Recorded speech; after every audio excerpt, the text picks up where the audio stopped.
In this desolate world, where everything is in ruins, food is hard to come by. However, the children in this bleak place are always searching for anything that might have even a little value because they can only get food if they have something valuable to trade. You see, there's this golem that roams the barren streets, and whenever kids stumble across this walking piece of stone, they always try to offer it something valuable. In return, the golem gives them food. This golem only appears in Sector 50, and nobody knows where it came from or who its owner is. However, it's not always guaranteed that the golem will accept just anything in exchange for food. It has to be something the golem finds valuable, which is why children often end up with nothing in return. Right now, a group of kids is frustrated because the golem just refused to take their flashlight, even though yesterday it accepted one. As angry as they are, they know better than to retaliate. There's always the risk that they might end up dead. There's a saying that golems have been seen entering the streets and killing people. Then there's this white-haired boy, Ray. The moment he spots the golem, he quickly steps in its path and offers everything valuable he's managed to gather. The golem takes note of the items and proceeds to grab the bag. And then, it flips the bag over into its mouth. Seeing the massive haul Ray just traded, all the onlookers are in awe. They have no idea how he managed to get his hands on so many valuable items. What makes it even more frustrating for them is that this isn't the first time Ray has pulled off a trade this big. Meanwhile, the golem starts dropping food supplies, and the amount Ray receives is enough to completely fill his backpack. The kids on the sidelines can't help but feel jealous and angry. It just doesn't make sense to them as to why does this one guy get so much food while they're left starving. At one point, some of them even consider stealing his supplies, but a few of them quickly shut that idea down. Apparently, Ray has a reputation. People call him the Ghost of 17th Street. As Ray walks from Sector 50 towards 17th Street, he suddenly senses the presence of people hiding in the shadows. His senses are so sharp that he can tell exactly how many there are. If he has to be precise, there are 7 people. So, he invites all these sneaky bastards to step out of hiding, especially since he already knows they've been following him for a while now. Enter this fat kid backed up by 6 others. The fatty doesn't forget to give props to our boy's sharp senses because they made sure to stay undetected while trailing him, yet they still got exposed. This fat kid is Ron. And this isn't the first time this fat sucker has pulled a stunt like this. Ray has already warned this shithead not to cross paths with him again. The last warning was crystal clear. If Ron ever showed his face like this again, he wouldn't be able to walk afterward. But Ron doesn't seem to care. Instead, he makes it clear that he's not going anywhere unless Ray hands over his supplies. Just put the fries in the bag, lil bro, or else. Fatty throws in a threat of his own, warning Ray that he won't be walking out of here safe and sound if he refuses. But my guy doesn't buy it for a second. If anyone's about to end up in bad shape, it sure as hell isn't him. Like I told you before, Ray has a reputation. He's the Ghost of 17th Street, a white ghost who moves without making a sound. And anyone who tries to mess with him are the ones who end up in the worst possible situation. But Fatty lets his ego get the best of him. He makes the big mistake of throwing a punch at Ray. But my guy barely even reacts. Just tilts his head slightly and dodges that punch like it's nobody's business. He then uses this brainless fool's own momentum against him, making him trip. But before Fatty can kiss the ground, my guy grabs him by the shirt, then delivers a devastating punch straight into his gut. That one blow is enough to leave this bastard mouth wide open, and he hits the ground like a sack of potatoes. Seeing their so-called boss get wrecked effortlessly, the rest of the group starts flinching in sheer panic. But since they can't just back off in a moment this critical, they make the foolish decision to charge straight at Ray. The first one swings a bat, but Ray ducks just in time, then counters with a brutal elbow smash that turns the guy's face into a bloody mess. He then further follows up, taking down the next 2 just as easily. 1 hit per person. That's all it takes. And just like that, all 6 of them are one with the ground. Ray then turns back to Ron, who, upon seeing his impending doom, is cowering in fear. My guy makes it very clear, just because Ron brought a few more ragtag idiots this time, the outcome was never going to change. As he walks towards the fatty, the sucker finds himself cornered. Ray is now gunning for this bastard's legs in order to keep his promise. He already warned Fatty that if he showed his face again, he wouldn't be able to walk ever again, and my guy plans to keep his word. On the other hand, Fatty pulls out a dagger from behind his back, trying to threaten Ray. His hands are shaking, slick with sweat as he warns Ray not to come any closer. He keeps calling Ray a monster, but deep down, he knows this dagger won't save his sorry ass. Speaking of monster, there's actually a backstory behind that title Ray's been given. You see, ever since he was a child, Ray was very different from others. Whenever he got severe injuries, there was never any expression on his face, and that made people wary of him. Kids his age were supposed to cry when they got hurt, but Ray stayed expressionless. Even in desperate, hopeless times when the other kids cried, Ray was the only one who never felt sorrow, hopelessness, remorse, or anger. Not once did a tear fall from his eyes. and eventually the other kids stopped associating with the weird kid who just didn't react like they did. His lack of emotions left him completely alone. Even Ray himself acknowledges how emotionless he is, and he never wanted to be like this. He always wished to be a normal person, just like any other kid. It had always been his desire to learn and experience this thing called emotion in his life. But even now, 6 years later, he still can't feel anything. However, what he can do is read other people's emotions. And right now, he can tell that Fatty is getting as desperate as he can possibly get. Ray reminds this coward that not using blades is an unspoken rule here. He questions this shithead. Did he bring that knife because he actually planned to stab him from the start? Of course, Fatty spins some bullshit about how he just picked it up from the garbage earlier. But my guy can see right through the lie. Ray doesn't need words to tell when someone is lying. He can tell just by looking at the color of the vessel inside their chest. You see, Ray has the ability to see a world others cannot. Every person has a small vessel within them, and whenever they feel emotions, certain colors of mana fill those vessels. Anger, hate, and love create red mana. Ridicule and apathy show up as blue mana. Joy and excitement result in yellow mana. And there are countless other colors as well, making Ray's world burst with shades that no one else can see. Meanwhile, the Fatty continues to issue threat after threat, trying to intimidate Ray. But it's clear that this bitch is too much of a coward to actually use the sharp dagger he's holding. Ray can see the deep black mana in the bastard's chest, which shows intense fear. With every step Ray takes toward him, the Fatty's fear only intensifies. But our boy, on the other hand, is ready to deliver the punishment this fat sucker truly deserves. A while later, Ray finally reaches his home. As soon as he enters the little tent where the others are staying, he's greeted by a bunch of kids who've been eagerly awaiting his return. The kid with green eyes is Pale, the leader of the underpass children. All the kids crowd around Ray, smiling and clinging to him in happiness, proud to have such a dependable brother. Later, as they sit together, he instructs everyone to show what supplies they've gathered so far. Each kid presents the food they managed to snag. Some have pieces of bubble gum, others have chocolate bars. But it's clear that this isn't nearly enough to feed all 7 people present.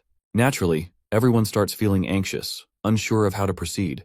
This is then that Ray displays his haul, and seeing the copious amount of supplies Ray is having, all of the kids perk up in happiness. Some of the kids even start thinking that Ray must have stolen all of these supplies from the golem. Well, there's a reason why Ray is the only one who manages to bring back this much food every time he goes fishing. You see, the golem only takes magic items with residual mana. Since these kids can't see mana, they have no way of knowing which items are rich with it. So naturally, they end up with nothing from the golem. Now that they finally have enough food, Pale steps up to split it among everyone. Thanks to Ray, they'll actually get to fill their bellies before going to bed tonight. All the kids line up youngest to oldest. The first to receive their share is Josephine, the youngest among them. While the food is being shared, Ray quietly steps outside. He sits alone, deep in thought, reflecting on their miserable situation. No matter how hard they try, it's never enough. At the end of the day, there's always someone going to bed hungry. He thinks about making a trip to the warehouse, where he might be able to gather a big haul. He wants to support these kids no matter the cost. After all, he owes them his life. For a bit of context, let's flash back to a year ago, when Ray was buried in the snow, slowly freezing to death. It was these same kids who found him and pulled him out. At the time, Ray had already accepted death. He thought it was fine to just fade away in the cold. But these kids saved him unconditionally. They didn't expect anything in return. They didn't care about repayment. But Ray has a principle. He always pays his debts. Whether it's a favor or vengeance, he never leaves it unsettled. As he sits there lost in thought, Pale joins him, reminding him that he should get his share of food too. But Ray casually declines, claiming he isn't hungry. Unfortunately, his grumbling stomach betrays him. Without a word, Pale breaks his biscuit bar in half and hands one piece over to Ray. Just then, rain starts pouring, but it's not normal rain. The droplets are black. It seems to be a common occurrence in this desolate world. There are rumors that this black rain is the result of mages using too much magic. Apparently, mages live in the lower numbered sectors. Pale is convinced that the golem is something sent by a mage. But Ray isn't so sure. He thinks the golem might be a machine. Pale quickly disagrees. He's certain that magic is what keeps it moving. Well, Ray doesn't argue, because he's actually seen the golems using magic with his own eyes. Whenever a golem walks around, it sucks up mana from the surrounding atmosphere, drawing it into its core. That mana then mixes within and is expelled as a black gas. So there's a high chance that this gas is the cause of the black rain. Ray is convinced that there has to be a connection between the black rain and the black gas. That's when he suddenly remembers something important. Without another word, he pulls his hoodie up and tells Pale he's heading out for a bit. Naturally, Pale is against this idea. The rain is too heavy today, so much that even rivers are overflowing. But Ray doesn't care. He has to do what he has to do. And with that, he dashes off, leaving Pale sighing in frustration. Of course, Ray has a solid reason for doing this. You see, when it rains, everyone shelters inside their homes to avoid it. They believe that even a single drop of black rain touching you is enough to make you sick. However, Ray knows he can shield himself from the rain, making things easier for him. Once he reaches 18th Street, also known as Limpfoot Hector's Ration Warehouse, he sees the thugs inside having the time of their lives, playing and gambling. It's clear that Ray knew these idiots would be gambling on a rainy day, which is why he chose today to make his move.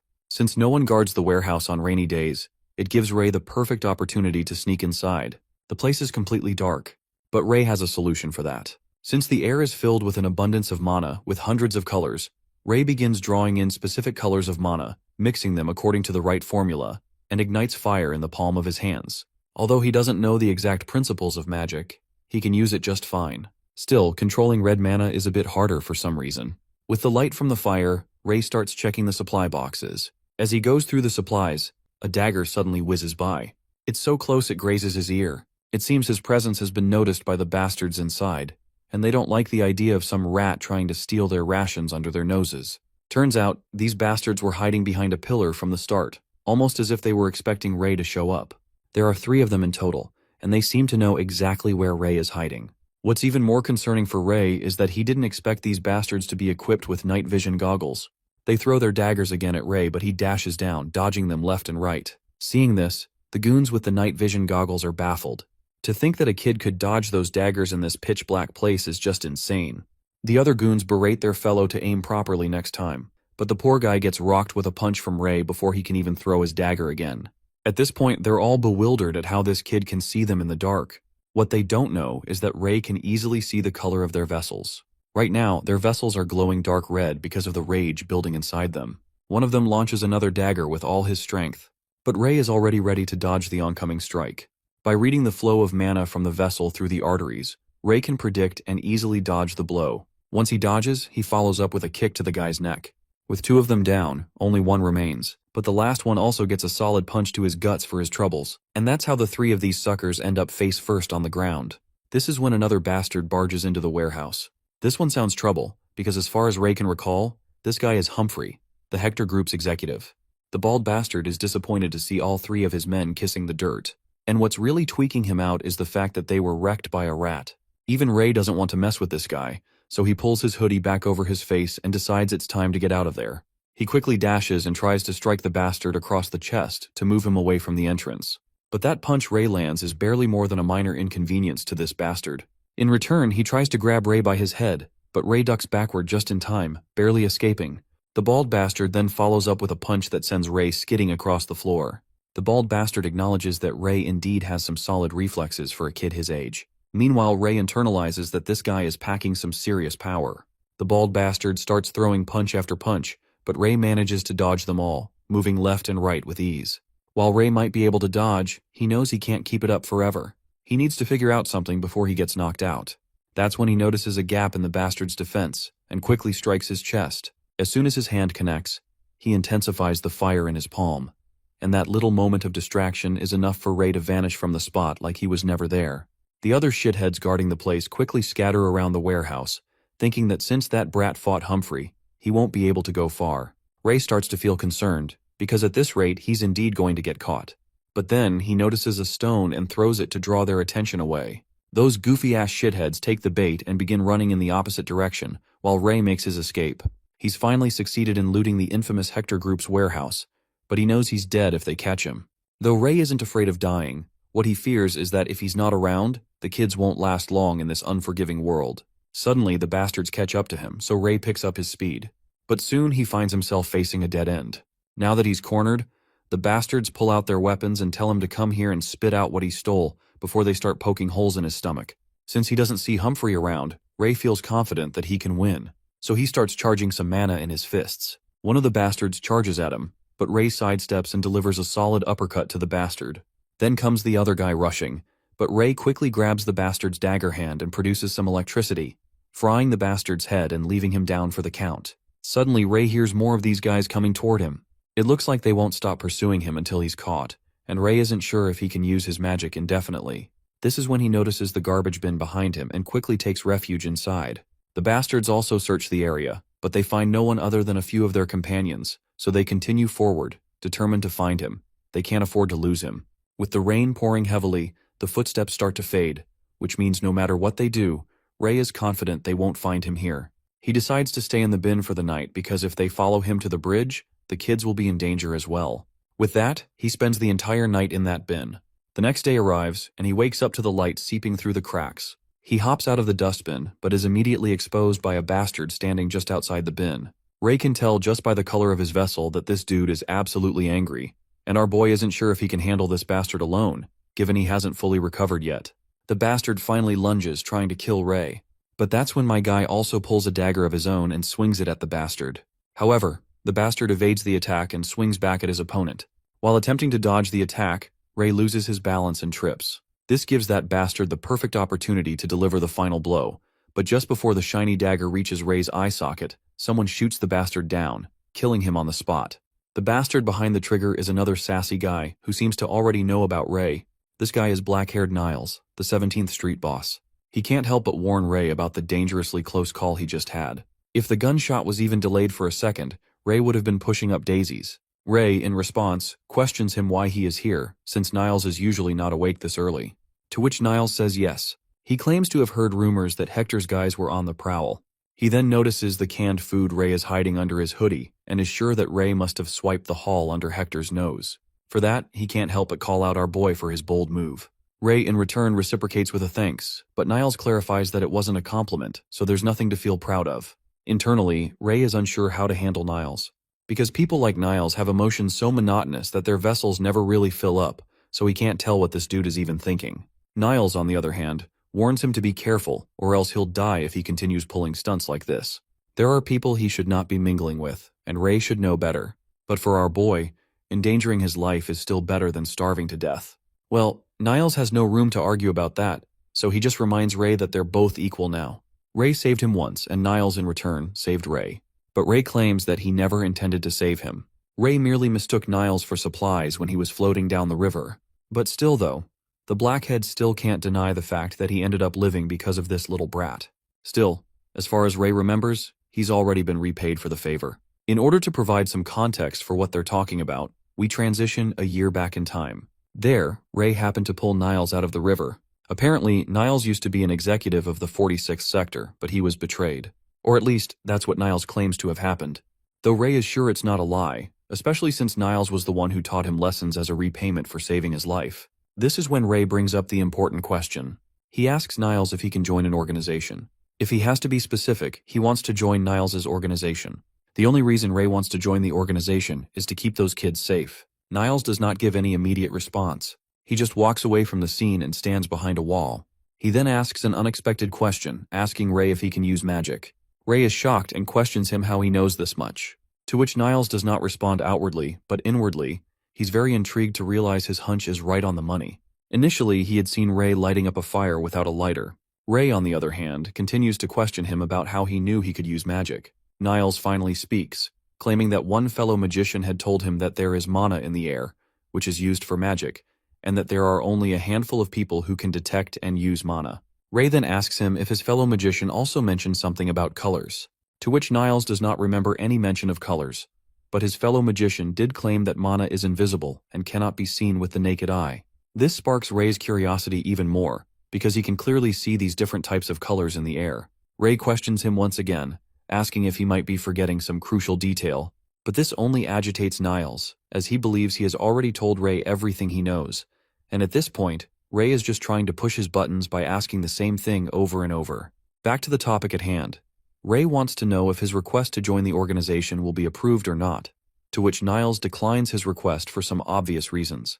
When Ray inquires about the reason behind this blunt rejection, Niles once again gives Ray the silent treatment.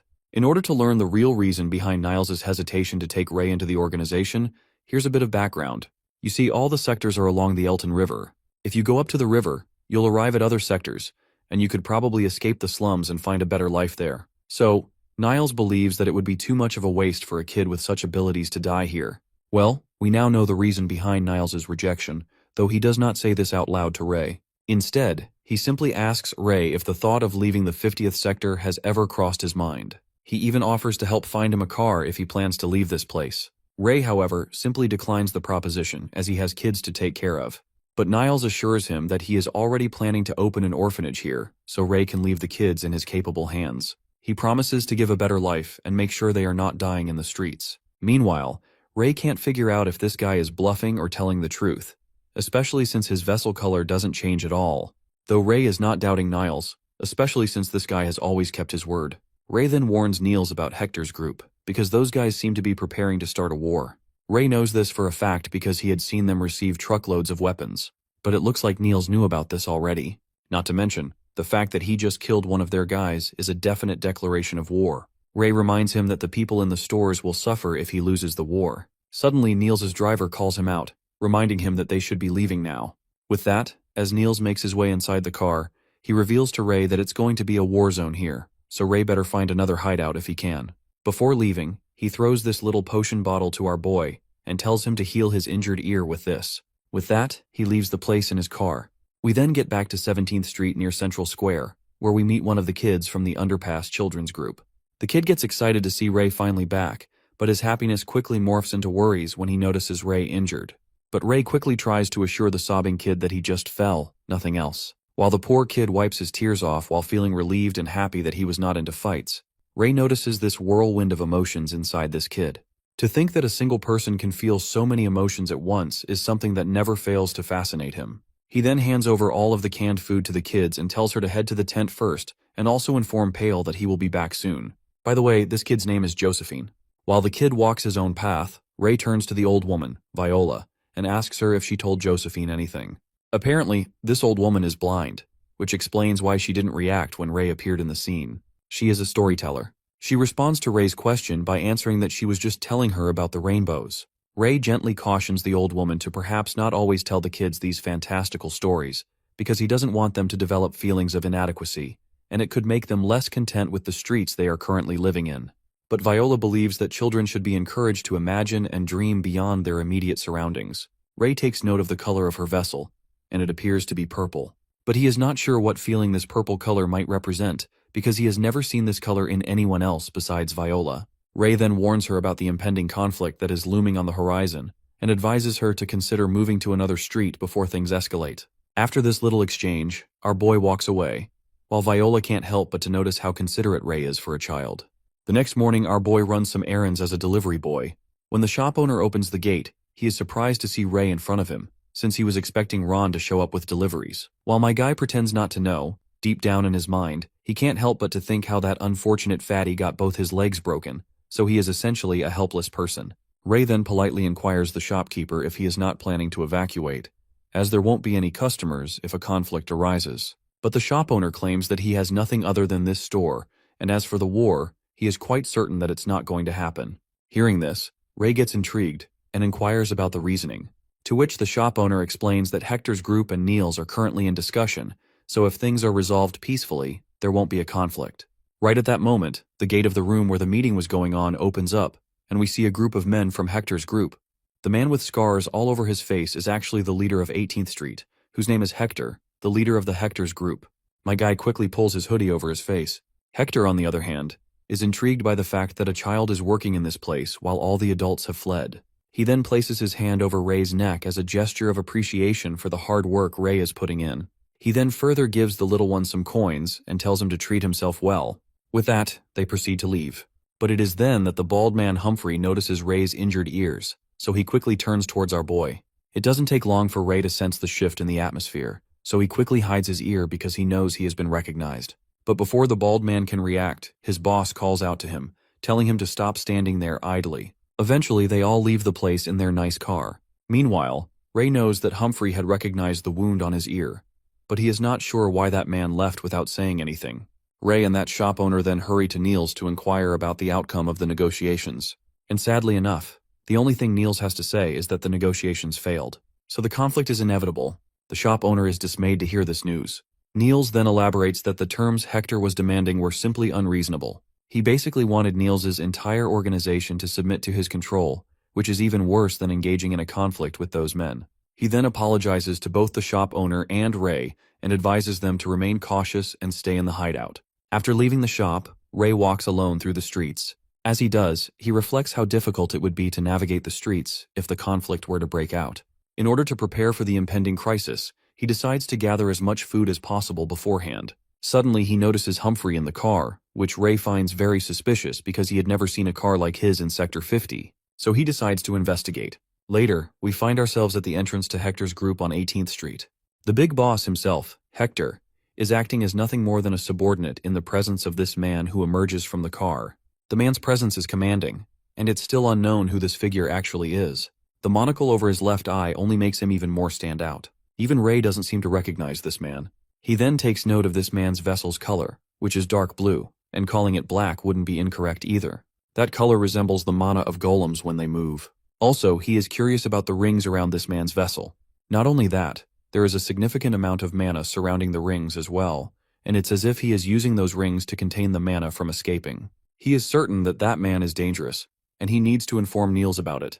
The scene transitions to 17th Street, Niels' group, where we can see that Niels' men are also preparing for the impending battle. Ray also arrives there and startles this guard by appearing out of the blue, because he is unsure how Ray even got inside the base. To which Ray states that the gate was open. He then inquires about the whereabouts of Niels, to which the man explains that his boss went out to prepare for the war, and it's dangerous, so Ray should also be leaving as well. Since Niels is not here, Ray decides to simply convey his message through this guard, but he is unsure how to explain to this guard that those guys have a magic user in their ranks. So, he simply tells the guard to relay the message to Niels that he should be wary of the man with a monocle. Later, Ray returns to the kids in the tent, but Ray sits outside accompanied by Pale.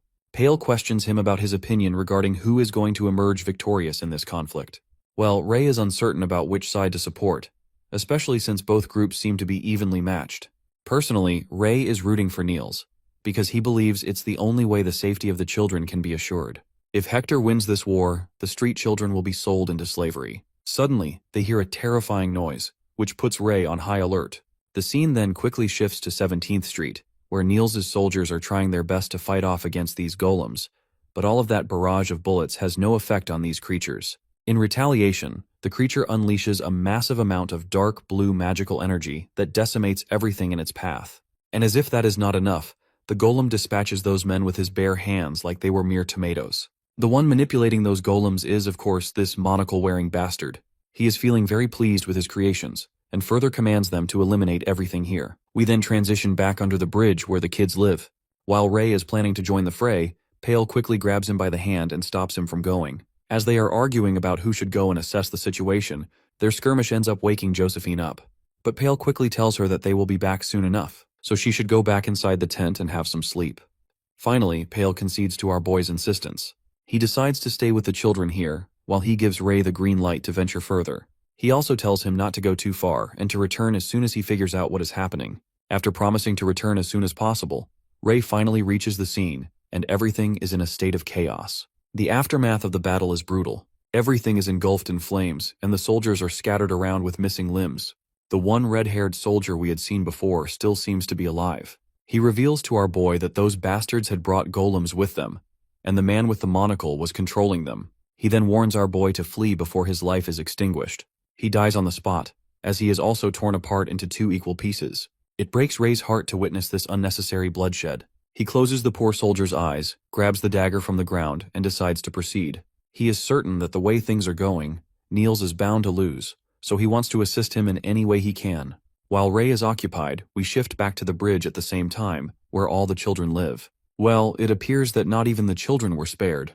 They have been brutally slaughtered, and only Pale remains, holding Josephine in his arms. The one behind all this bloodshed is one of the golems we had seen before. The soulless bastard begins to coalesce this dark blue energy in the palm of his hand to unleash it upon Pale, while Pale, on the other hand, sheds his last remaining tears as he wishes for Ray not to return.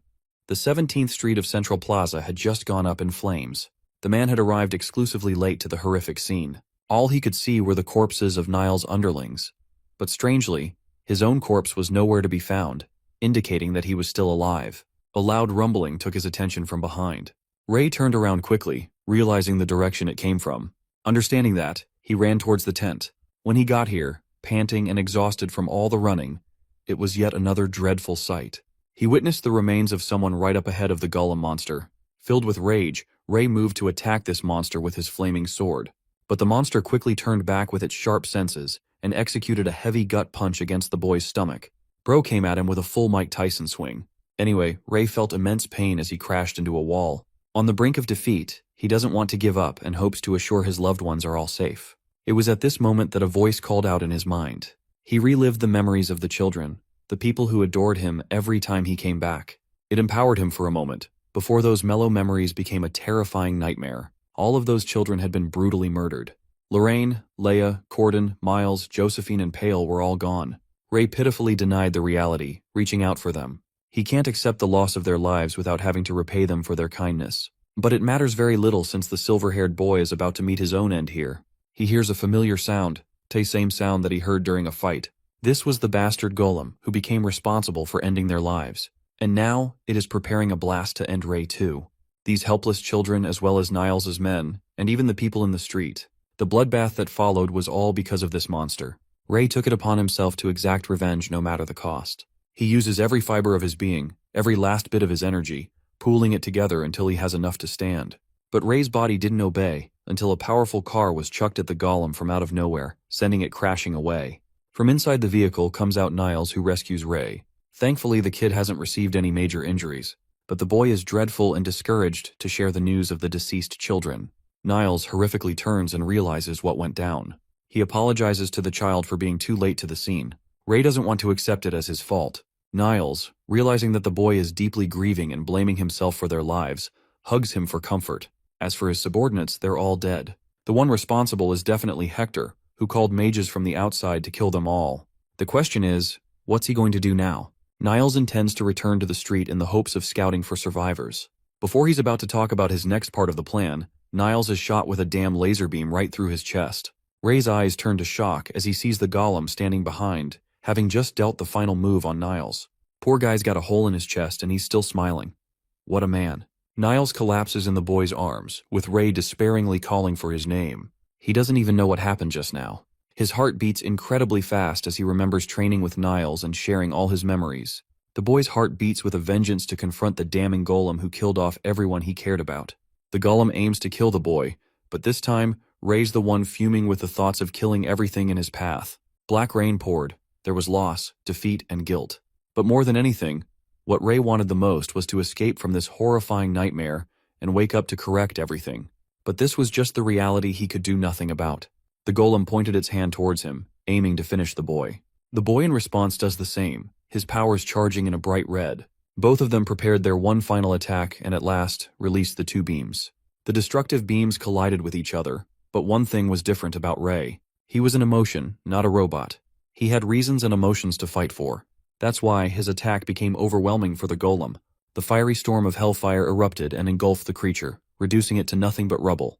By the time his attack ended, molten remains were carved into the earth's flesh. Next, the boy hurried to try and help Niles to wake up. He didn't want him to die no matter what happened. Interestingly, Niles was still breathing his final moments. He is in extreme agony and never thought he'd get a peaceful death. But the last thing he expected was that he was going to die today of all things. Reflecting that he's got no reflections in his life, Niles calmly accepts that he accomplished a lot from where he started off. But he made the mistake of struggling much later in life than he should have, which makes him regret and feel guilt about the situation. Niles was just around the boy's age when it happened. Ray wants to leave and find medicine from the car, but he is stopped by the much older man. He wants the kid to do one thing, and that is to leave this wretched place. Niles wishes for the boy to live a better life elsewhere. They've always shared a close connection as if they were brothers. But now, Niles only wants the best for Ray, to reach the top instead of staying at the bottom. Saying those words, the last bit of life extinguishes from Niles's body as his hand slips away from the boy's palm. Now he was no more in this world. Ray only had moments to accept what had just taken place. Before long he was filled with fury and despair, roaring into the rain of the first emotions he ever felt. After that, the kid sat near the wreckage and didn't move for a while. He's still in pain and shock, unable to describe what happened as anything but a dream. Just recalling the horrific massacre of yesterday, the people he lost and his emotions spiraling like crazy. Something was different about the situation. Ray casts a bit of flame in his palm, realizing that his emotions are directly correlated to the strength of his fire spells. But also overdoing it can easily extinguish his spells too, which happens just now. Ray realizes that he can't wait any longer and decides to move. The deceased bodies of his loved ones have all been cared for. His next mission is to exact revenge, no longer caring about the moral consequences of his actions. Back to the 17th Street, the pile of bodies are being collected. Everyone now knows that Hector won by a long shot, and that everything here will get so much more difficult from now. The scumbags make fun of Niles for not accepting their offer. Ray's already here, having located his targets with a knife in his hand. Suddenly, he's grabbed by someone from behind and instantly swipes the man's throat clean with a single slash. But that slash wasn't deep enough to kill this guy, and he tries his best to reason with the kid. Ray doesn't care about who he's fighting, as his only goal is to annihilate the entirety of the Hector group as a whole. He slashes the hell out of this guy's body, giving him a shock to the system. He can't fathom how this kid is even stronger than he was before. If he doesn't respond properly, Ray's going to beat him decisively and end his life. So he willingly allows himself to get stabbed in the shoulder, which is a shock to Ray. But this moment is met with an equal trade-off as the man hammers Ray down with a powerful punch. He understands how foolish and reckless the boy is for risking his own life for revenge. That's why, at this moment, the man gives him an offer that's going to please Ray. Egghead reasons that he shouldn't die like a dog in an effort to exact his revenge. The boy gets up and learns from the man that he's been closely observed for a while now. He wants the kid to hear him out on this one time. Silent Humphrey. They call Egghead that because he's the most silent assassin out there. And now Humphrey is the one who's making the face of desperation, which is proof enough that he isn't going to deceive the boy. Ray accepts hearing him out and learns that Humphrey wants the kid to leave the sector. His reason is to find the man's brother, who Hector sold off in the City of Mages. Hector mentioned that if Humphrey worked under him for a decade, he'd reveal the location of his brother. That's the sole reason he's been working for him. And right around this time, he believes his brother should be around Ray's age. But it isn't clear to the boy why he should take on the request in the first place.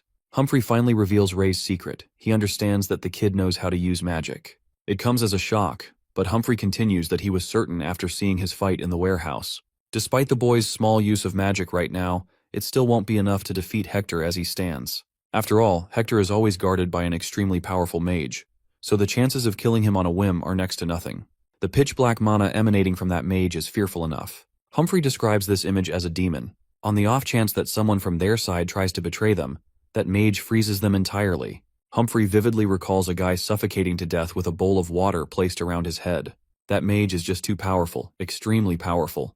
That's why he wants the kid to leave this place for the time being, so that he can exact his revenge much later in life when he has the chance. Ray can't deny Humphrey's rationale after all.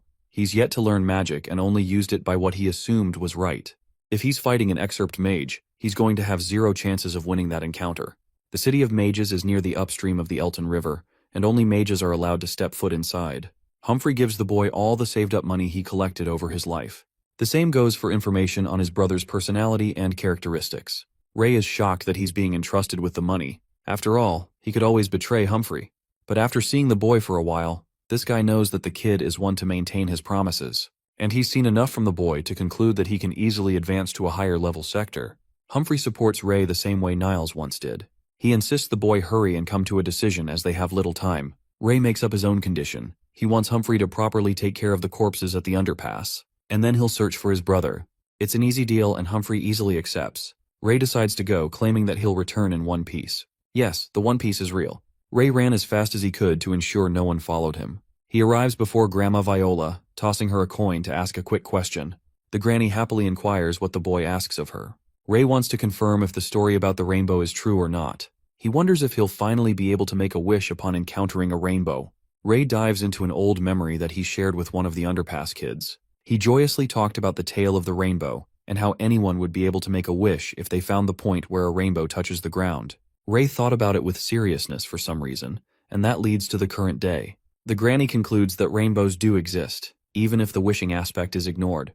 The boy senses that there's no hesitation in her mana, always remaining a clear purple like always. The kid remembers when he asked Humphrey, who was reminded of the time he was asked about a rainbow from a kid too. That same mage was also looking for a rainbow, which also means they have proof of their existence. The boy questions Viola if he will be able to resurrect the day upon discovering the rainbow's end. Instead of giving him a clear answer, she ambiguously states that anyone can make any wish come true, so maybe it's true. Does it feel like the granny is gaslighting him here? Because I really can't tell. What do you guys think? Viola claims that rainbows are hard to find and nobody knows where they are. But her answer is enough for Ray, who leaves and departs Viola with a request to find a new place. Anyway, Ray is now on the outskirts of Sector 50. He's observing the coordinates that Niles wrote down. Reading them, he locates the vehicle. Niles prepared a four-seater sedan just in case.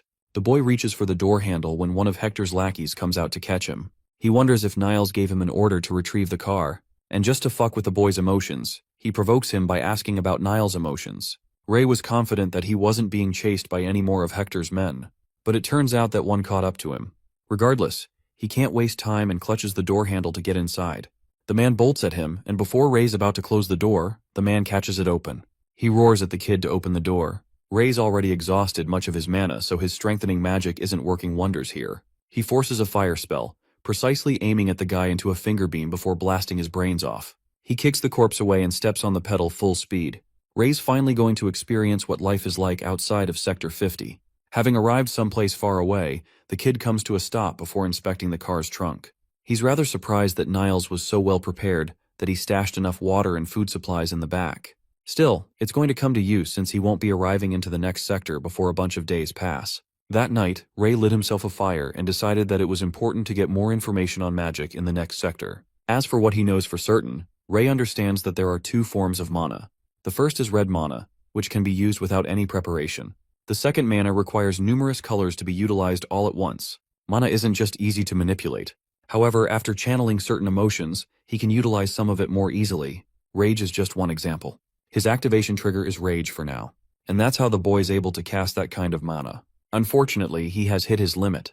Anytime he loses concentration on his emotions, the mana ends up slipping away. So he decides to play with the combinations next. Forging a bunch of different colors in his palm, the boy observes something interesting taking place before his eyes. But unfortunately, nothing becomes a product of this combination of mana. Certain types repel each other, and combining colors requires immense effort, which also takes a toll on his mental energy. But in response, some combinations work well in unison. He wants to play around with the experimentation for now. It wasn't as needed before, but his circumstances are now different. Ray has got every reason to do so, in order to get what he wants. He drives around before coming to another stop the next day. Today, he was able to play around with a bunch of different combinations to cast ice, wind, and earth-type magic. The boy wonders if he can utilize mana inside his vessel and then use it whenever needed. It would make his conjuring process a lot easier if that happened. It's kind of like mana circles surrounding a mage's vessel. Ray is ready to find something like that after he reaches Sector 49. As for Sector 50, let's see how things are holding up near the bridge. Hector's men are searching around, but they've found no traces of the golem. Hector suddenly orders one of them to hold the end of his cane. This guy is sweating bullets while apologizing to his master for failing the task. But Hector's shown to be a very no-bullshit guy who doesn't like men that fail him. The poor guy taps the end of his cane before his hand experiences a jolt of electrifying pain. He is quickly turned into a block of ice, as an example for others. Hector then pushes the statue down, calling him a useless piece of trash. Another one of his men reports that they've found traces of the golem around the area. Hector's intrigued to find that there's a certain kind of mana lingering in the air. That means some powerful magic was used. He could also sense mana lingering from nearby. When he goes up to inspect the traces, Hector asks his men if someone actually lived here. The underling reports that a bunch of street children lived here. Orphans that are probably no longer here to avoid war. But Hector is shocked. He can't stomach the thought of an orphan using such magic. The very thought of it makes him succumb to a maniacal laughter. The fact that one boy was able to conjure a powerful magic and its configurations all by himself. The very thought of it seems impossible. So he clings to a more reasonable theory, that another mage must have come here to destroy the golem. He wants his men to investigate what happened underneath. Some part of Hector thinks that if an orphan kid did pull off the impossible, then that boy must have the potential of a genius archmage, and could become a force to be reckoned with. It's about time, but finally, Ray has arrived in Sector 49. Before he came to Sector 49, the boy had a talk with Niles before he died. He learned about Sector 42 being in a similar state of chaos, and also learned that it was much bigger in size. The buildings were bigger, and there were streets. But it wasn't anything special. But if you go upstream, the sectors experienced notable changes. That was the case for the 49th sector. Ray, having stepped foot here, is shocked to remark about its size. There's also a lot of weird things going on around him. There are no golems in sight either, so he wonders if they're home to only the 50th sector. The boy moves along, hearing many people chat about their lives. Arriving at the 36th street, he has confirmed that there are way too many streets here than compared to his previous sector. Ray wants to advance his pace and learn as much as possible about magic, especially the mage Hector and his vessel circles. That's going to become his key to exact his revenge. Then there's his objective to look into the prismatic colors and the city of mages. not to mention that he has to get a job to acquire money. While he's got the money from Humphrey to survive for a while, this journey is going to need more than that. Ray suddenly spots a bookstore in front of him. The Veronica bookstore, the name itself is enough to draw the boy's attention. But he's never known a bookstore and doesn't know what it means. Recalling one other conversation with Niles, the boy learned about many things from him. He learned how to read for the most part, so he's eager to explore this bookstore. Inside he sees squares filled with letters to label them. Ray hasn't ever known about something like this before. Suddenly one voice calls to him. It's a red-haired girl who accuses him of breaking the window and stealing her books again. She's seriously annoyed that this guy has shown up to steal from her again. But Ray doesn't know why this damsel is in distress, or why she's accusing him. He learns that the books are the items inside the store. The girl emphasizes her point and orders him to leave. He can see a plethora of colors emanating from her. Emotions of excitement, joy, discomfort, and annoyance. The boy wonders if it's even humanly possible to feel so many emotions all at once. She's out here screaming at him like a madwoman, while Ray is questioning what she's ranting about. The boy calls her a weirdo, which gets on her nerves as she becomes supremely angry and tries to remind him of her father's status. Ray doesn't want to deal with a problematic child, so he leaves on his own. Back to the streets, he sharply observes a bunch of kids looking at him with a cautious gaze. The boy understands, because he's a stranger who's just entered their sector after all. Ray now understands that this part isn't any different from what happens in Sector 50. Back to his car, he collects his thoughts. Ray has explored a bunch of streets, and yet he ultimately failed in searching for something related to magic. He wants to invest his search into wider areas tomorrow, until he hears something nearby. It's the same kids again, and they've come here to beat him up. Ray isn't surprised, and senses 4 of these guys from his car. The kids all draw near until they reach the door handle. Their intention isn't to kill, but to knock him out without any noise. They also want to snatch the car keys and steal the food. But before any of the kids can make a move, Ray shatters the window and takes down one of them with ease. With one guy down, the rest are startled. Ray jumps out to target the blue hoodie kid. He knocks the kid out with one swing across his chest. That's 2 down. The third kid attempts to kill Ray with the full swing of his metal pipe. Unfortunately, he greatly underestimated his opponent, as Ray catches the pipe with little to no trouble and tosses it away. The boy, now intimidated, orders Ray not to draw any closer. Ray, on the other hand, fearsome as ever, instructs the children to hold their teeth shut. Then, he proceeds to beat the ever-living shit out of them until they're reduced to a sorry state. After the beating, he questions how many streets these kids own. The kids go all quiet, until Ray uses a forceful tone to demand an answer from them. With his hands crossed, projecting fear over the goons, Ray repeats his question. The beat-up kids look miserable. They can't even look at Ray straight. Seeing as they refuse to answer, our boy demonstrates a little more force. He singles out one of the goons, and the fool immediately cracks under pressure. He confesses that they have control over 3 streets inside Sector 49 in total. Ray presses for specifics, and the captive lists streets 23rd through 25th as their territory. In his chest are mana colors indicating anxiety, uneasiness, and fear. Those are telltale signs of a liar, and liars get their hands stomped out. As Ray mutilates the goon's hand with his foot, the other 2 watch in fear as blood paints the ground. After getting some good old-fashioned torture done, Ray turns his attention to the other 2. Locking onto the meeker and more weak-willed goon, Ray seems a little too good at interrogations. This time, he did not need to cause any pain. The goon just swears to tell the truth and nothing but the truth in fear of what might happen to him. According to him, they run 14 streets with 52 members in total. Their leader goes by the name Kedrick, and their base is an abandoned factory. Ray is not expecting these kids to run 14 streets. They are bigger than he initially thought. He orders the goon to raise his head and introduce himself. With a voice crack, the goon stammers his name, Neshu. According to this rat, the boss ordered them to beat Ray within an inch of his life and steal whatever food, money, and supplies he had. The boss also shared a warning, saying that he is always watching everything. Hidden in Ray's blind spot, the 4th hidden goon makes his move. He jumps from the car's roof and aims a blade at Ray's back. Unfazed by the incoming threat to his life, Ray's mana boiled and stirred. He manipulates the blue wind mana, knocking the ambusher away without even lifting a finger. On top of that, the wind kicked a lot of dust in the air, blinding the knife-wielding goon. The next thing you know, he's out like a light with 2 clean hits to the face and body. Ray slowly steps in and watches as the ambusher bleeds in agony. He grabs the sneaky fucker by the hair and lifts him up like he weighs nothing. Ray wants these goons to go back to their boss and return the threat. He can see everything too. After that little incident, Ray continues researching Sector 49. Just like in his home sector, the people here don't know about magic at all. He also learned about books and bundles of paper with all kinds of written information inside. If there are all kinds of books, there are bound to be ones about magic, right? While he quietly traverses the streets, some unremarkable side characters invite him to a less crowded place. Ray's defenses instinctively come up, but the side characters assure him that they did not come here to fight. When asked if they belong to the same group as the kids that he trashed the other day, the trio truthfully answers that they are. Side character number 1 is quite impressed that a single person can beat Anthony, Horn, and Melber half to death in such a grand fashion. The boss shares the same sentiment, so he wants to meet with Ray. Side character number 1 pulls out a note.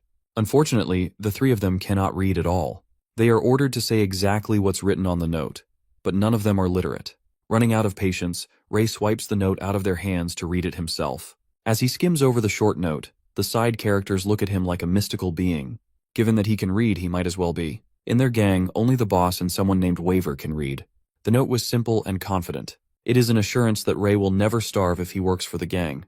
After seeing the note, he turns to the useless side characters and asks how they go about picking their boss. Just like most groups in the lower sectors, the process is simple. They pick the leader based on strength. The strongest becomes the boss. Accepting their invitation, Ray led the way to meet with this boss they kept yapping about. After a few minutes of walking, they reached Kedrick Group's base, the abandoned factory. Side character number 1 slowly opens the gate and the tension is palpable. As soon as Ray enters, he immediately feels a similar vibe to the seedy orgs in his home sector. A young man chilling by the homeless bonfire notices the arrival of their guest of honor. Wearing a flashy jacket, decent drip, dark bags under his eyes, and messy hair, the boss stood up in attention. Ray introduced himself and noticed something odd about Kedrick's loadout. While there have been times when mana flows out from junk, Ray has never seen an object emit as much mana as Kedrick's ring. The boss sits back on his throne and offers the opposite seat to Ray as a valued guest. Ray did not have to look back to feel the murderous glances the goons were shooting him. He is not fazed by all that, though. Kedrick is just making sure to assert dominance on his home turf. For such a young boss, his leadership is surprisingly proficient. Seeing Ray stay calm under pressure, Kedrick is impressed with his nerves of steel. When asked where he came from and what the deal with the car was, Ray answered truthfully. As soon as he says that he came from Sector 50, the goons were taken aback. None of them had ever heard of someone coming up from Sector 50 before. They have heard of people coming down from above, but never the other way around. Kedrick makes his men shut their traps with a wave of a hand. He's become even more fascinated with Ray and his story. The kid is more than qualified to enter their organization. Kedrick then explains that he is planning on eventually joining a bigger org. They are in talks with a super famous org from Sector 45 known as Merc Red. They have drafted an agreement to get absorbed into Merc Red's ranks once they reach 66 members. For Kedrick and any random street rat in Sector 49, that is enough of a reason to join the gang. It is an opportunity to raise their status after all. While Ray is quite fascinated by the agreement and the idea of joining an org, he can't completely buy into it because he refuses to work for someone weaker than himself. Upon disrespecting Kedrick to his face, the atmosphere in the abandoned factory shifts. Kedrick's smile vanishes. With crazy eyes staring Ray down, he asks if this kid from Sector 50 just called him weak. Ignoring the rising tensions, Ray explains that strength determines everything where he came from. Leaders are judged by their power and not by how well they talk. One of the goons interjected to curse Ray out. Kedrick's hand, wearing the ring, swoops in to grab the goon's neck, tightening it close to the point of crushing. The boss is lashing out, and he hates being interrupted by underlings who speak out of turn. The goon pathetically apologizes while he is being terrorized by a psychopathic boss. From where he is sitting, Ray can clearly see the colors of strengthening magic coiling around Kedrick's mysterious ring. No matter what angle Ray views, it does not seem like the murderous boss is using magic himself.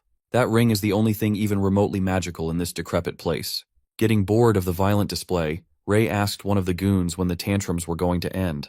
Quietly considering his options, he reckons that he can break that ring if given the chance. Fortunately, he didn't have to make a move as the ring's power slowly died down on its own. With Kedrick's calmer personality taking over again, he released his underling from the painful chokehold. He scratches his head and innocently apologizes for getting a little too heated. These sudden shifts in emotion are not normal at all. Now, they can discuss what Ray meant when he insinuated that he's stronger than the org's current leader. All they have to do is test that thought, right? When Ray doubles down on his insults, Kedrick's throne zooms past inches from his head. The ring's power has taken over again, causing the boss to go absolutely feral. He even asks his underlings if they are thinking the same thing. The poor goons hurriedly glaze their boss, telling him that he was the strongest. Ray is now certain that the ring is reacting to Kedrick's emotions. Seeing how sudden the shift in emotion is when the mana from the ring is cut off, it seems like Kedrick doesn't even know what that accessory is doing for him. Since Ray wants to see his strength, he proposes a fight for the leadership position. The loser works for the winner and all that jazz. Kedrick smiles, obviously liking the idea. He sets the time for the duel in 1 week. The boss wants to make a show out of it. He wants to fight while everyone's watching, including guys from other gangs. That way, they will be certain who's stronger in front of countless witnesses. Before he goes, Ray asks Kedrick where he got the ring. The boss playfully promises to let Ray know the answer to that question if he wins. But given how heavy the stakes are, Kedrick won't let something like that happen. The very next day, Ray roams the streets with the thought of the magical ring still lingering in his mind. Eventually, someone threw a rock from his blind spot. With his unnatural sensitivity and inhuman reaction time, he caught the rock before it hit his head. More side characters from the other gangs of Sector 49 have come to mess with Ray. They even have spooky weapons on them. Ray is stuck in the middle of a sketchy alleyway, surrounded by armed and dangerous gangsters on both sides. They kept on yapping about running these streets and fixing Ray's attitude.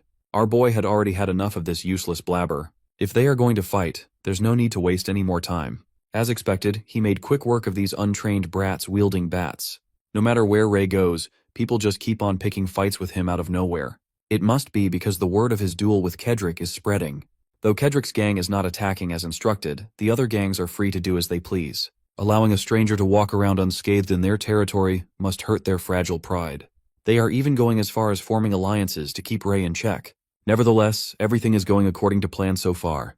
These random fights are making his magic stronger as he gets more accustomed to combat. As he gains more experience, his casting speed becomes faster, and the mental strain decreases. Overall, provoking more fights against every gang out there is a good choice. That aside, there is still one more concealed presence tailing him. Ray urged this hidden tail to come out. The young man, wearing a messenger cap and glasses, immediately knew that hiding was useless. He's been tailing Ray for a while now. He's become accustomed to his gray hair and expressionless face.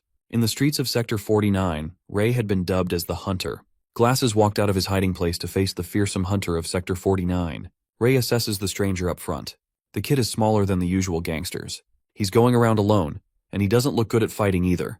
Walking while cracking his fists, he warns the nerd to take the glasses off so they both won't be hassled by the breakage. Glasses hurriedly clear up the misunderstanding. If it's not obvious by his looks yet, he did not come here to fight at all. He adds that he is far from a fighter.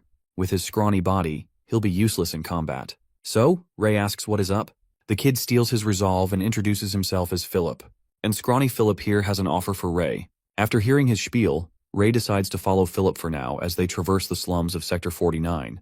You see, Philip's place of work is located near the eastern garbage dump. He's heard a lot of rumors about the so-called hunter named Ray. Wherever in town, the hunter is all everyone talks about. It seems like Ray earned such a menacing nickname after crushing multiple groups of gangsters by himself. After a few more minutes of walking, they finally arrive in front of an unremarkable building. Philip opens the door, and the harmonious sounds of community, commerce, and cooperation hit Ray like a ton of bricks. The place is huge. Philip formally welcomes Ray to his business venture, the Philip Hotel. Ray estimates that there must be over 100 people inside right now. More accurately, they have 186, including those working outside. Ray also realized that everyone here has something in common. It looks like every resident will have a hard time if they join another more violent group. They're all either young or small in stature. Philip explains that Sector 49 contains a lot of mines. That means a lot of adults die on the job, leaving a lot of orphans without any sort of support. Because of that, there is always a ton of work to do in every industry. Some businesses are willing to hire even children with such a massive manpower shortage. There are too many directionless youths for even the gangsters managing the streets to handle. So, in exchange for holding a monopoly over jobs with a couple of groups and businesses, Philip agreed to pay small bribes to secure work for his people. He is a manpower broker of sorts in this impoverished sector. His people are provided with low-cost shelter and job security. Despite his young age, Philip is smart and industrious enough to create this intricate system on his own. He worked hard to set up all this infrastructure to where it is today. Speaking of his people, Jonathan is one of Philip's success stories. The kid has a job where he doesn't get beaten every day. He has a community to support him, and he's on time with rent. Philip, the ever-attentive and thorough broker that he is, takes note of everything needed. He forgot that Ray was beside him, and his hands just subconsciously reached for his notepad and pen. Since the hunter seems pretty curious about the hotel management books, he offers to let Ray have a look. Quickly riffling through the pages, Ray finds a page dedicated solely to him. It is filled with notes that Philip has written down while tailing him. Upon realizing that Ray could actually read, Philip felt awkward and a little fearful. Owning up to the rudeness of being so nosy and sneaky, he apologizes. He knows it's not an excuse, but he genuinely just likes observing people. That makes him the complete opposite of Ray. Much to Philip's surprise, the hunter seems chill with everything, insisting that there's no need to apologize. Philip can finally breathe with a sigh of relief. Walking deeper into the hotel, the two arrive at the last room all the way inside. The security guards posted up on the door saw Philip and shot Ray a puzzled look. They insist that they can't just let anyone in. But when they hear that Ray is the notorious hunter leaving a trail of gangster blood on the streets, the guards coil back in fear and shock. Finally, Philip welcomes Ray to his humble abode. He has a better home than 99% of Sector 49 residents. When Ray first heard Philip's yammering, he thought the kid was a con man. But he seems for real. Philip insists that he never lies. In his line of business, his credit is the most important thing. You can always earn back money, but once credit is lost, earning it back is extremely difficult. For a kid the same age as Ray, Philip sure is wise. When Ray asks about the proposal Philip raised earlier, the nerd trembles with uneasiness and anxiety. He swallows his uncertainty and raises his head to meet Ray's eyes with his clear gaze. Philip extends his hand and offers to become business partners with the hunter once he beats Kedrick and becomes the new leader of the gang. Ray quietly digests the offer, his eyes looking at the mana swirling in the young man's chest. He notices that Philip has less black mana of fear in his heart. In its place is the golden light of courage. This proposal only works if he wins, and while Phillips can't exclude the possibility of losing, he firmly believes that Ray has a high probability of winning. When asked why, Glasses simply answer that he is betting on a hunch. As he said before, Philip likes observing people. He likes studying behavior and habits to get a good idea of what a person is like. For example, he noticed that whenever Ray speaks to people, he has a habit of lowering his gaze down to their chest instead of their eyes. My boy is not a perv. He's just reading mana. Philip doesn't know the reason, so he theorizes that Ray must have some kind of trauma regarding people's eyes or faces. Anyway, it's pretty clear that he has a good eye for observation. Fascinated by this, Ray asks if he noticed anything else. He desperately wants to hear about other habits that Philip noticed. Off the dome, Philip lists out a couple more. He observed that Ray always steps with his right foot when turning a corner. He might be subconsciously preparing for a possible enemy encounter to keep his right hand ready to counter. Philip rattled off a few more highly detailed analyses of Ray's little quirks. Even he was impressed at how extensive every read was. Up until now, people have viewed him in a superficial fashion. They called him scary. They said something was not right with him. They said something must be wrong with him. He was the cold and expressionless boy that creeped everyone out. Even now, aside from anger and sadness, he can't say he knows how other emotions feel. This fated encounter with someone like Philip feels like a hint as to how he can grow emotionally as a person. Meanwhile, Philip is busy listing Boss Kedrick's quirks in hopes of helping Ray's chances of winning. Kedrick is prone to emotional outbursts in combat, while Ray is methodical in dismantling an opponent with thorough calculations. It's a good matchup. Before Philip can give his conclusion to sum everything up, Ray has already accepted the proposal. The payment and the finer details can be left for Philip's team. All Ray asks for in his new business partner is to take it seriously, even though that's already a given. He also has another condition. It seems like Philip has access to a lot of connections. Connections mean information, so Ray needs him to find something important. 2 days after finalizing the deal, Ray is back in his camp, getting his car checked out for repairs and maintenance. His mechanic is curious about Ray coming from Sector 50. Looking at the state of his vehicle, it would be believable if he claimed that he crossed a desert. Based on the fact that Philip sent the best mechanic they have, Ray is being taken care of properly. When the mechanic asks Ray to pass a wrench and a 6mm nut, Ray uses wind magic to gently lay it down beside the man.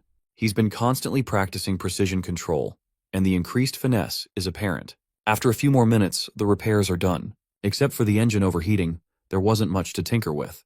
The mechanic replaced the coolant with something way better, so it should serve Ray fine from now on. Mr. Mechanic secretly brought the most expensive replacement he could find from the shop where he works, so there should be no vehicular problems in the near future. People in the hotel constantly go out of their way to go above and beyond when it comes to Philip's requests. He's their savior after all. Without Philip, most of them would be out of work, and that's why everyone tries their best to pay him back. As nerdy as squirrely Philip is, you can't deny his popularity with his people.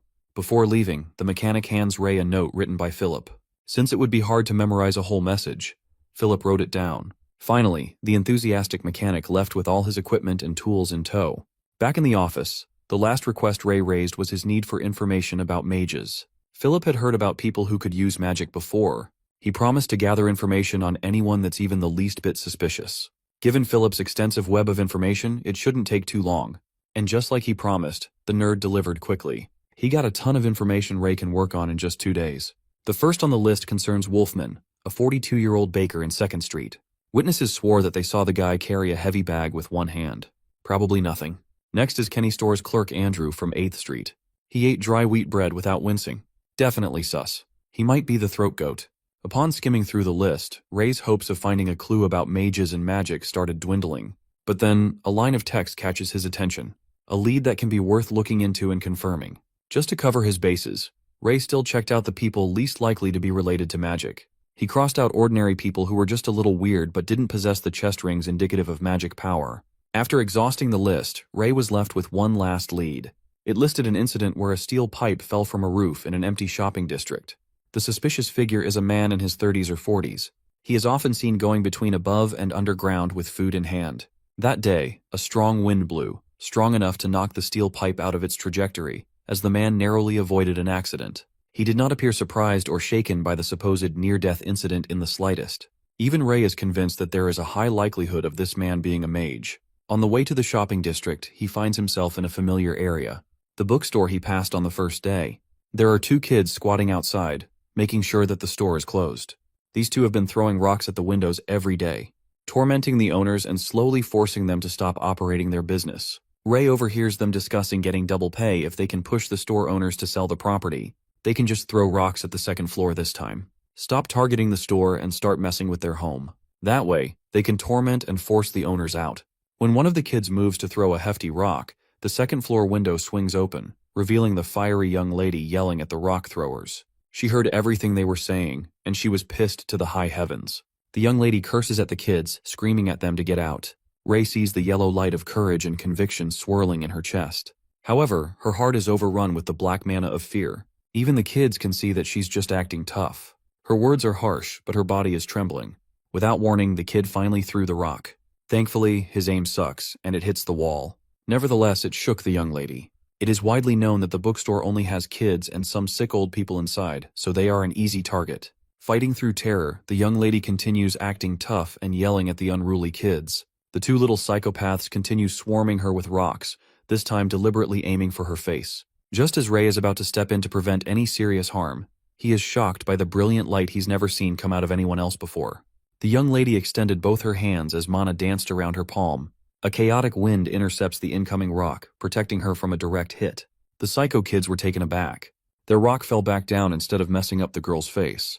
While holding back her tears, the young maiden tending to the bookstore reveals her true magical nature. Ray has been looking far and wide only to find a mage by pure coincidence.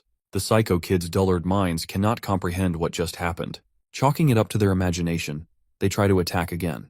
Ray is certain that he just witnessed his first concrete clue about magic. It came from a young woman visibly shaking and trying to act tough in front of bullies. The psycho kids work in unison with rocks in hand. This time, they are doubling the firepower for assured destruction. Not expecting continuous attacks, the young lady is left stuck in the window like a sitting duck. Knowing she can't block the incoming rocks, she closes her eyes and accepts her painful fate. Luckily for her, another mage is hiding in the corner. Ray waves his hand, stopping the rocks by manipulating the mana in the air. He pushed his control and power harder, making sure to reach the rocks. It filled the streets with wild winds akin to a tornado.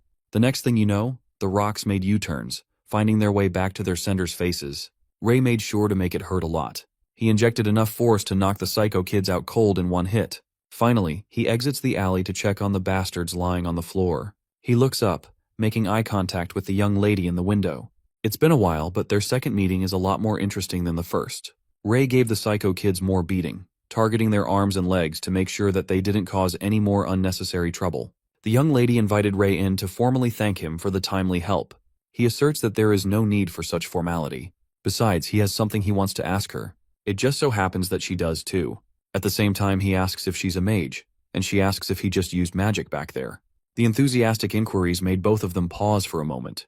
Their sudden closeness paints a blush on her face. She clears her throat and invites Ray into her home to talk a bit more. Upon entering, Ray's eyes wandered all over the place. This is his first time inside a bookstore, so it seems foreign to him. Finally, she introduced herself as Veronica. The bookstore was named after her. Returning politeness, Ray curtly introduced himself too. Looking ashamed, Veronica lowers her head and apologizes for yelling at Ray like a crazy person last time. She's just under a lot of stress because of those pesky psycho kids. Ray thought nothing of it. It was just a misunderstanding after all. After apologizing, she continues thanking him for the help. She could have been badly hurt if it wasn't for Ray. Honestly, Ray just wants to take a look around the bookstore. He wanted to obtain some magical knowledge, but meeting a mage in the flesh was a bigger gain than expected. Veronica was shocked. In this place, people are usually receptive to appreciation in whatever form. Ray is an exception. Sitting at one of the tables, Ray asks her where she learned magic. She casually answers that her grandpa taught her. Hearing that there is another magic user in the picture, Ray's curiosity deepens. He asks to meet Veronica's grandfather, and the fiery young lady thinks that it should be fine.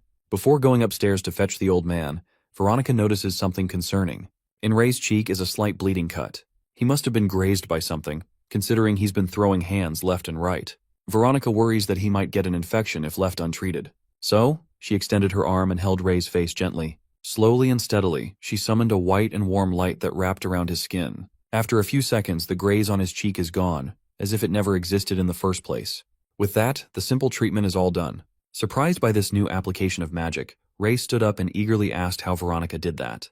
He wants to know how she moved the white mana, converted it into a gentle light, and used it for healing. No matter how hard he focused on the past, he was never able to move white mana. He came to understand that white mana only reacts when someone is considerate or dedicated. It also appears when someone sacrifices themselves for others. All those complex and selfless emotions are like a foreign language to the emotionally incapable young man. Veronica can't explain her technique in detail herself. She just knows how to use healing magic, that's all. She doesn't even know what he meant by white mana. Ray recalls asking Niles about the colors he constantly sees. Even that guy hasn't heard of such a thing. As far as he knows, mana is not visible to the naked eye. Even mages themselves can't see mana. While Veronica can't comprehend the concept of that white light, she's familiar with the element of regeneration. The element she used just now is widely referred to as the element of regeneration. Usually healing only uses one element, though she could add 2 or more assisting elements to amplify or alter its effects. There are over 20 types of elements out there if you just count the naturally occurring ones. If you count the more specific and abstract elements, such as amplification disturbance, manipulation, and more, there have to be at least 100 different elements. Just listening to Veronica's thorough explanations has widened Ray's horizons by quite a bit. Perhaps talking with her grandfather would give him more clarity. Unfortunately, her grandpa is sick and can't get out of bed most of the time. Still, Veronica wants to check on the old man to see if he's awake and can talk with Ray. While she runs up to the second floor, Ray is left to wander the bookstore by himself. Kyladric's travelogue, interpretation of the unconscious, all kinds of literature are neatly arranged on their respective shelves. From what he heard, books are very expensive items. Ray sees his dirty, weary, and dust-covered hand against the smooth cover of a book and hesitates. He thinks touching these valuable things with his hands will lower their value. Come to think of it, the last time he took a bath was when it rained clean water. That was a long-ass time ago. This dude smells musty. He's gotten used to his own smell, so he doesn't feel discomfort when faced with bad odor. But now he's concerned that others would. Veronica definitely got a whiff. Maybe she has a bad nose, or she's just politely tolerating Ray's stank. Letting his eyes wander once more, he finds himself on a table filled with books laid out like journals. One of the covers caught Ray's curiosity. The Study of Elemental Distribution by Sector is a book about the expansion of black rain. Veronica comes down the stairs and is scared by Ray, who was lurking right behind her, and he whispered to her that he's still here. She thought he left because she took too long upstairs. She is embarrassed and figures he was looking around the store while she was gone. He asks her if she had any books about magic, as he could not find any. Veronica asks him if he can read the titles, and he shocks her by telling her he can, but he did not find any books on magic. He asks her how her grandfather is doing, and if he can meet him. She tells him he is resting, if he could come back tomorrow. He agrees, and as Ray is leaving, she asks him why he wants to her grandfather anyways. He tells her he is looking for the prism as he opens the door to leave. Ray is sitting in a cafe reading a note which has description of a man in his 30s or 40s, leaves his apartment for an hour between 7 and 8 p.m., comes back with food and lives across the cafe. This information was given to him by Joni. While he is looking at the note, Joni appears with a free meal and gives it to Ray. She tells him it's on the house and it's her honor to serve him as he is the hunter. Ray thanks her and asks her if the info she gave him is accurate. She tells him it is, as she has been noticing this man's routine for a while now. Joni is called back by her boss, who is mad at her for slacking off. It is 6 p.m. and Ray has to wait another hour for the mystery man to leave his apartment, so he thinks he should wait. As Ray finishes his meal, the man leaves his apartment, and Ray sees the red aura around the man, and he thinks this is his time to get the information he needs. He sprints across towards the man's door, thanking Joni for the food, and finds that the door is locked as expected. Ray knows he cannot turn around, as he thinks for a solution. His rainbow mana flows into the keyhole and opens the door for him. Ray is surprised because he didn't know he can do this. He wastes no time and starts to look around for information. He reads a note that Man was writing which states that he might have been kicked out of the 66 organization. He also mentions something about a red bloodstone being stronger than he expected it to be in the letter. Ray opens a box and feels a sensation. He sees red stones in the box with red mana flowing out of it. He thinks the red stones are similar to the stones on Kedrick's ring, however the mana is easier flowing and stronger. He puts the stone on his ring and creates the brightest red fire he has created yet. As he is doing that, he hears the man returning, surprising him as it has not even been 15 minutes yet. The man enters talking to himself about how he forgot his wallet, that he is getting old, and that why his boss abandoned him. Ray looks on hiding behind a door. The man grabs his wallet and as he is about to leave he remembers he had forgotten one more thing. He creeps behind the door Ray is hiding behind and looks at him with glaring red eyes saying he forgot to rat poison. The man stares at Ray who is hiding behind the wall with an evil look in his eyes claiming he needs rat poison too. He asks our boy if he thinks he did not know that Ray was hiding there. Ray whips out his sword and slashes it across the man's face. The man is taken aback while he is bleeding because Ray cut his face. The man is mad that a kid, not even an assassin, cut his face and the blood is going into his eyes. Ray thinks this is his opportunity to control this guy and get information out of him. As Ray goes on for another strike, the man stops it with his bare hands with red mana flowing out of his hands. Ray is surprised how this man used mana to stop himself from being cut as the man calls him names and tells him it's disrespectful to point a knife at adults. He says he was going easy on him as he thought Ray was a kid, but claims he will kill Ray given how strong he is. As he goes on to attack Ray, Ray also stops the man's attack with red mana in his hands. The man is surprised how he can do it.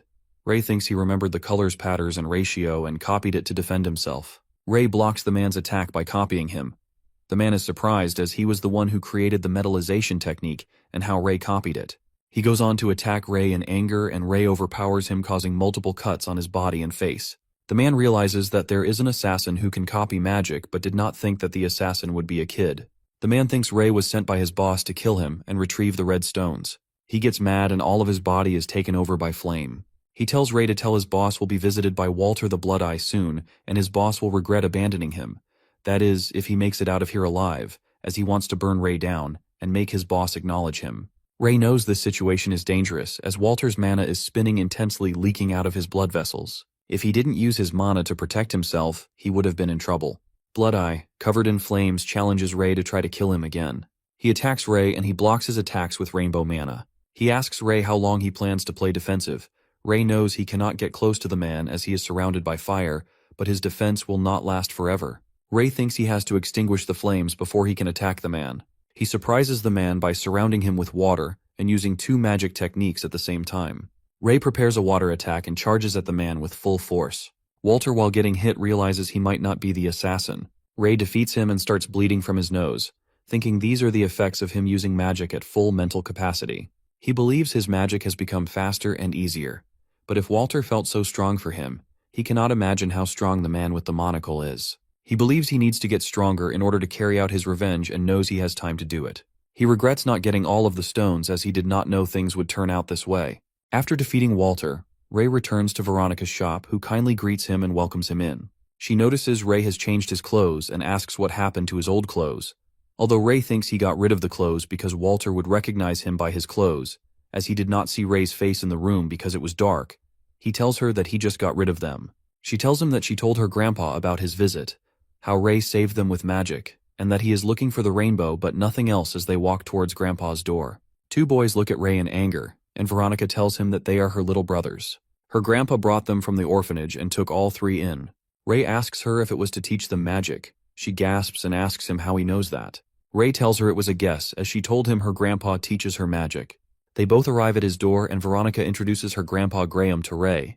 Grandpa asks her to go out for a while and Ray takes a seat next to him. He first of all thanks Ray for chasing the kids away, saying it was his job, but he cannot do it as he is unwell.